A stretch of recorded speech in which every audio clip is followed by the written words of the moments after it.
Hello and welcome to the Kundalini podcast. That was Zen. This is Tao. I'm Vivek Govik. This is episode 9. Namaste. So today, another day in sunny Malibu, California. I was out taking pictures. Got some wonderful shots. I posted them on my Instagram. It's Malibu Will 5.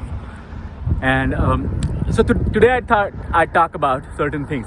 Somebody had asked me about black magic. That was episode 20 when I talked about it. And I thought I'd tie it into a greater subject. See, having a Kundalini awakening is like Indiana Jones. All of those things, if you have been a fan of the Indiana Jones movies, and previously I have used the references in pop culture, movies like Lord of the Rings, Matrix, and the Star Wars movies with the concept of the Force, and tried to explain the Kundalini experience through that. Now, I've also talked about things like Kashmir Shaivism, Kabbalah, Gnostic Christianity, esoteric, meaning deeper sects and factions within an established religion that shed better light on an actual awakening experience.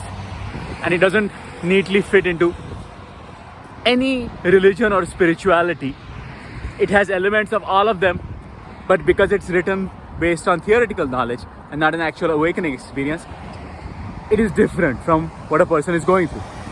So what a person is going through, the best way to look at all of these books, somebody took an effort to write a book back in 1635, for example. It required a lot of effort. It was some knowledge that had to be preserved. The printing press and its, ubiquity today had not been established at that point. So every book was a fount of knowledge. Some books have been written on occult practices and these offshoot religious sects and factions. What I found was the tree of life in Kabbalah is a hidden reference to the Kundalini process without ever saying that specifically. But the Holy Spirit within me, the light that guides me, and different phases of it and how to navigate that, it's clearly given in the Book of Life, Tree of Life of the Kabbalah. Similarly, Kashmir Shaivism is more geared towards demystifying things and a clearer explanation, and lends itself to the experience of a Kundalini awakening because it's a science and philosophy based on that. People with experiences writing about their experiences. Now, similarly, the supposed dark path, wizardry, magic, etc. are also explorations of the same energy. You have the same chakric system, 7 chakras, and here's a philosophy that forms around the use of different things. The things related to witchcraft, spells, wizardry, if it's used for good purposes, that is still another way of exploring this. Nothing wrong with it. Solstices, equinoxes are all very common themes explored in these practices. Somebody who's a scientist, who's also having a spiritual awakening of the Kundalini, has to explore everything because you never know where you could glean information. I had to find out information about grounding, about different chakras and what kind of crystals, mantras, what kind of ritual practices that I need to do to calm those energies and use them well. Now, somebody has left a comment on my YouTube channel saying, no, any kind of mantras, etc., activate the energy further. So, if you want to still the energy, that's your motive, then don't use those things. You're right. But then, activation of the energy and what overactivates it can only be discovered by experimenting with a few things. How much caffeine did I drink? What kind of mantras did I listen to? What practices did I put in play? And by activating the energy a certain way, can I make it go in a creative way that is better for me? That is also a necessity. It's not always about taming it and quieting it down. It is, look at it this way. If you are new to welding, I recently learned welding. It all seems very mysterious, dangerous, and wow, you don't know how to do this in the dark with the helmet on your eyes. You're not exactly picking the wire and building a nice bead. It looks like a blob on there. You get burnt a few times and the person teaching you says, that's okay, that's normal. So all of that, if you endure and go through the phases where you're a complete novice, you learn how to weld, right? Goes through demystifying it, learning new experiences, like approaching new experiences with openness, and actually going through that, trying to be better. There's no other way out of it. You have to learn it as a muscle memory. In the same way, going through a Kundalini awakening experience, every facet of it, the calming of the energy, the stilling of the mind, using the tongs, almost like it's a pair of tongs, an artificial billowing sack that is used to blow air into the fire to make it burn brighter. You have to do all of those things with the energy, and ultimately you know where it's leading you, but mainly to build on your courage to break up blockages and cycles. You have to go in paths which may not be traditional but help with the energy immensely. Knowledge of Tai Chi, acupuncture, acupressure, meridians comes in handy. Well, what if I was a scientist who didn't believe in it before? Doesn't matter, does it? It's the same with witchcraft. Somebody told me, oh, solstices and equinoxes, only witches use that, so don't use it. What do you mean I don't use it? Later on, whatever witches had found out centuries ago turned out to be true science. But what the church was telling you was false. The earth is in the center and the sun revolves around it is false. And the whole science of solstices and equinoxes is based on the knowledge that goes against church teaching of a certain era. But who turned out to be scientifically more accurate?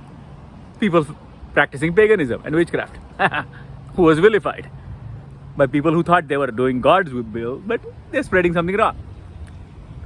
Right? So these kind of things, there you have to be very open-minded. And sometimes something completely different that you didn't expect works for you. Like for me, mantras work magic. And that whole Kundalini mechanism. And that needs to be separated from just witchcraft, spells and paganism. Mantras, either in the Buddhist, Hindu, Tibetan or Sikh tradition, are all filled with power and energy and use a similar mechanism to spells in witchcraft. However, they're on a much, much purer level because there is no hidden agenda of obtaining something, of gaining something. Meaning, if I make this spell, I gain this power. There's none of that. These are for purification so that you can have direct communion with the divine, expecting that you're using it as a selfless gesture, as you're quitting so many things, giving up the ego and material cravings at the service of becoming this instrument of God and filled with godliness. That includes sacrifice. That includes not latching on to your human cravings and desires and using any energy for that purpose. That is a harming of yourself. You just don't know you are doing it. You'll see the results afterwards because you got this thing, you diverted the energy towards that use, and now your spiritual progress is blocked.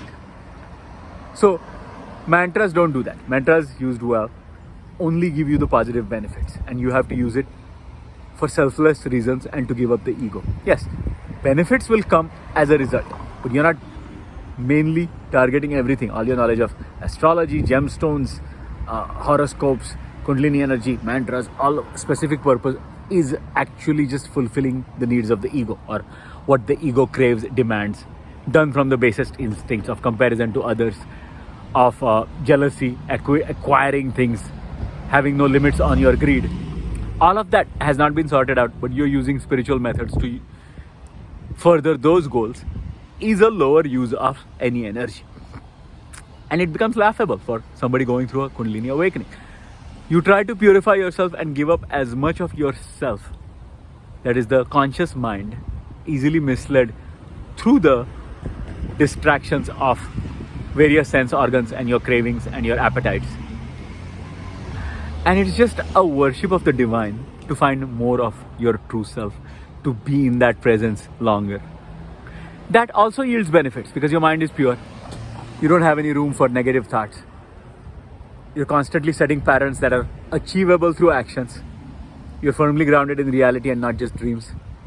Your emotional system of feeling depressed, feeling let down is not tied up to crazy dreams that other people have shown you and have been cooked up without your compliance, but you're following along because there is this dangling carrot at the end that I might get.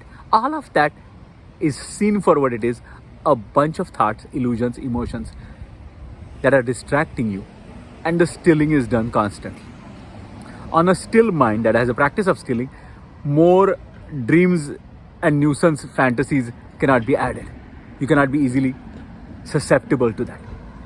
And that's the blessing of a Kundalini awakening, then harnessed towards stilling the mind and staying away from that paradigm of more craving, more desire. Your one part of your mind is completely free. What you do with it is gentle, relaxing, nurturing, with true love towards your true self. Not a harsh disciplining with voices set up by society, by your mom or dad. And these are do's and don'ts. They go away. Gently, gradually. Yes, initially there is some pain. But this mechanism, this system helps it to calm down the mind, to still itself, to not get caught up with the emotions and outside distractions. Makes it more difficult for somebody else to latch on to this inner process. And you're doing it all while in harmony with the outside world. That's the balance to be gained. So any power or anybody who tells you, oh, by doing these methods, by these gemstones, astrology, mantras, I will get you these results, and promises you that, you have to question that whole premise, whether you get it or not. Should I even be engaging in this? Or should I be quelling the inner mind that has resorted to these measures beyond just normal, doing well, give me abundance, give me prosperity, God, and look after me. Beyond that, if you're craving and using methods as if now this is a technique you have found to maximize your gains and results, then you should question. Step back, relax, and question the cravings of the mind and the ego that is prompting you to do that. Why is it doing it? You're comparing to somebody else's life, or you're not satisfied because you have too much of a complaining mindset. Well, that's why I've asked for people to inculcate a mindset of gratitude done for every small thing, so that you don't lose sight of your regular humanity and what already is, that is already being used to make your life harmonious, that you're taking for granted and not giving it enough gratitude, and your mind gravitates towards complaining. So there, if you have pulled yourself back and made yourself more grateful, thank you, oh Almighty God or higher power that I believe in, for granting me these wonderful blessings and miracles in my life, which I can use to make my life even better. Not crutches like mantras and other devices and techniques. They are useful. Your mind getting attached to the outcome and being scared, or oh, I've done this, I've done that, will it still happen? And constantly worrying yourself with that is the problem. That can be solved using methods like meditation, mindfulness, positive affirmations, and identifying that this is just a thought. If I've already latched on and am scared and asking other people, will this happen? And they're giving me remedies. And before that, I have not taken the simple step of just quieting my mind and removing them and observing them just as thoughts, then I failed. Then none of this other outside stuff that I'm doing is going to really help me. It is only mollifying that part of me that is scared and nervous. Well, you can do it with self-activated relaxation practices. Come to a stilling of your mind. Be in the present moment, not in anxieties created about a future that may or may not be true, through inflamed emotions and fears. It is your responsibility to quiet that mind first. And through that stilled mind, through a sound judgment, a clear prism, and your sanity intact, all anxiety and feelings of shakiness quelled in you, is the best way to approach the next problem. And that comes from stillness in your mind, in your heart, quelling of all aspirations. Now, imagine doing it as a practice, just the stilling of your mind. Then which emotion has rattled you doesn't really matter, does it? It's the fact that you have identified it as something that rattled you, shattered your equanimity, and now you have to get back to that calm. And you set up that mechanism, that cascade. That's the blessing of having this knowledge of that you're the witnessing self and putting it into practice when needed. I hope that was helpful. This is Vivek Govekar signing off. Peace, love, blessings. Be well.